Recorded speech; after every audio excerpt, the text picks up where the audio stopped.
¿Alguna vez te ha pasado que sientes que alguien te mira, aunque no haya nadie cerca?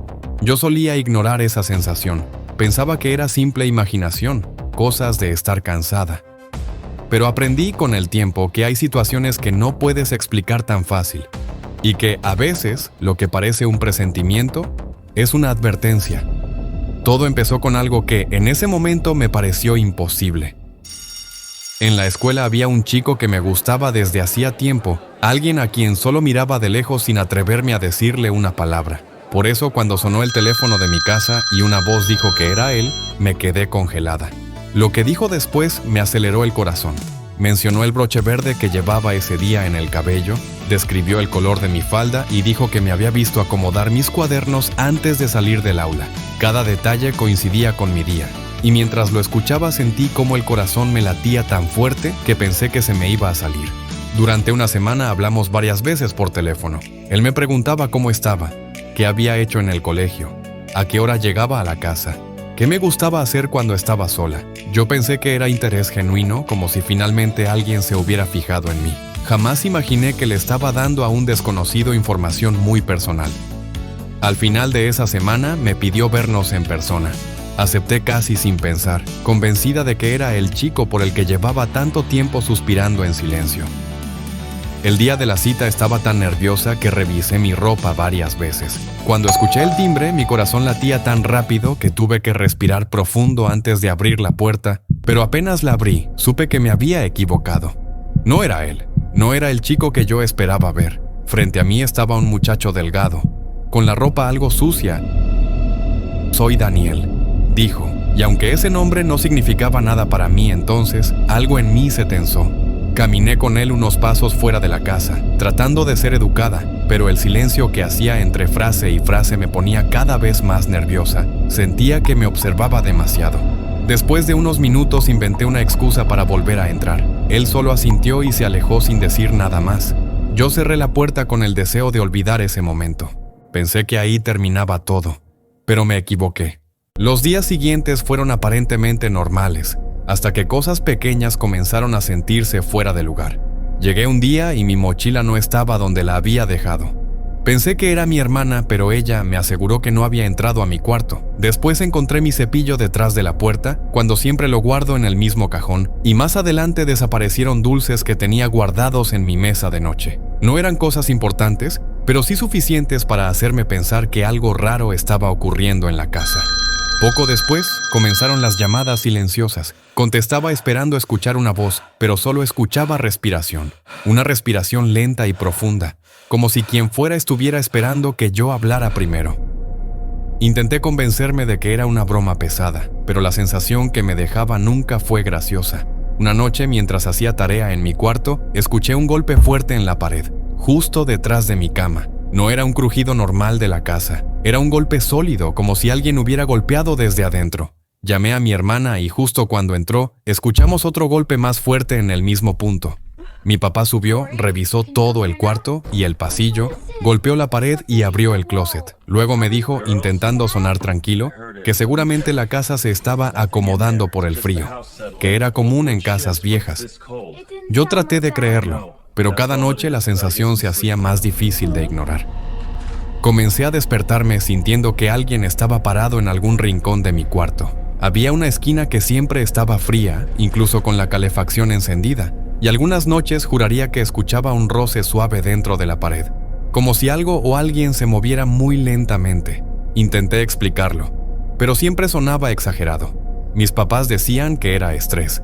Yo también quería creerlo, hasta que algo me obligó a admitir que no era imaginación. Una tarde entré en mi habitación y vi algo escrito en la pared con marcador negro. Eran letras torcidas, hechas con prisa. Decían, «Estoy en tu cuarto, ven a buscarme». Mi mamá gritó cuando lo vio y mi papá llamó a la policía de inmediato. Los oficiales revisaron la casa de arriba abajo, pero no encontraron a nadie. Aún así nos pidieron que pasáramos unos días fuera, mientras vigilaban desde afuera para ver si alguien entraba o salía. Nos quedamos con los vecinos, pero yo no pude dormir tranquila ninguna de esas noches. Sentía que mi habitación se había transformado en un lugar desconocido. Unos días después, mi papá regresó a la casa para ver cómo iba todo. Entró solo, Caminó por el pasillo y bajó al sótano para revisar por su cuenta.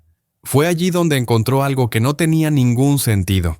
Envolturas de comida escondidas detrás de unas cajas, objetos movidos y marcas en la madera, como si alguien hubiera estado pasando por espacios donde nadie debería meterse. Asustado, salió de inmediato y fue a buscar a los policías que estaban vigilando afuera. Les preguntó si alguno había entrado a revisar, y ellos le respondieron que no, que su trabajo había sido vigilar desde afuera y que nadie, absolutamente nadie, había entrado ni salido desde que ellos estaban allí. Al escuchar eso, mi papá insistió en que algo estaba mal, así que los oficiales entraron con él para revisar la casa más a fondo. Movieron muebles, levantaron paneles y revisaron huecos que ni siquiera sabíamos que existían. En mi cuarto, detrás del fondo del closet, uno de los oficiales notó que la madera sonaba hueca.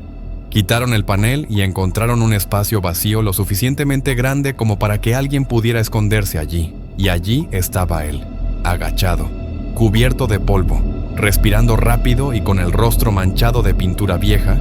Me contaron que no se movió ni un centímetro, que solo los observaba fijamente. Cuando lo sacaron, se dieron cuenta de que era Daniel, el mismo chico de aquella cita, el mismo que había fingido ser otro al teléfono, el que conocía mis horarios, el que movía mis cosas, el que respiraba al teléfono sin hablar, el que escribió ese mensaje en mi pared.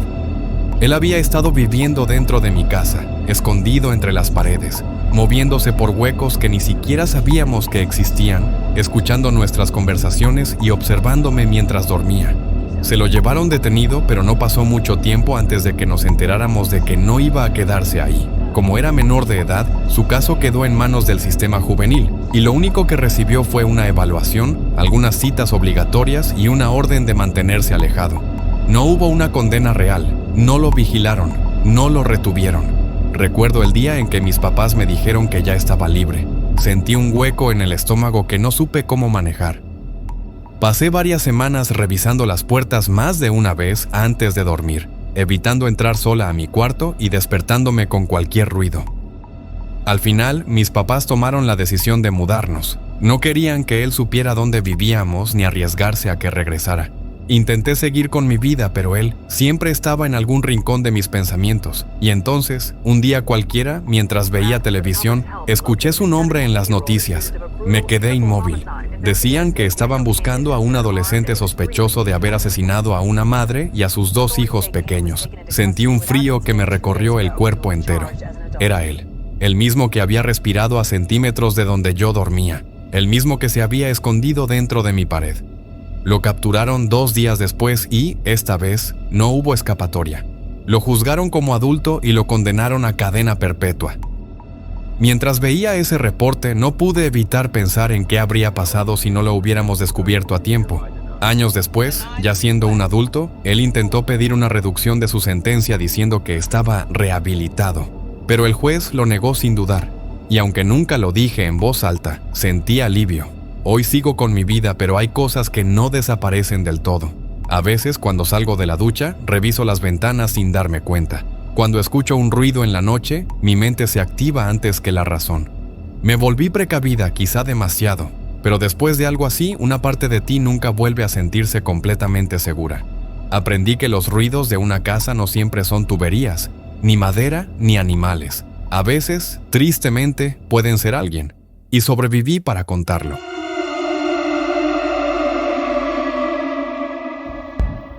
Suscríbete, subscribe now, dale like, hit the like button. Más historias te están esperando.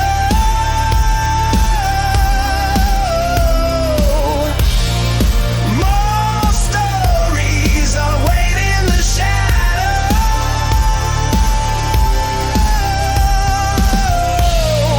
No te vayas, stay with me. Sobreviví para contarlo y tú también.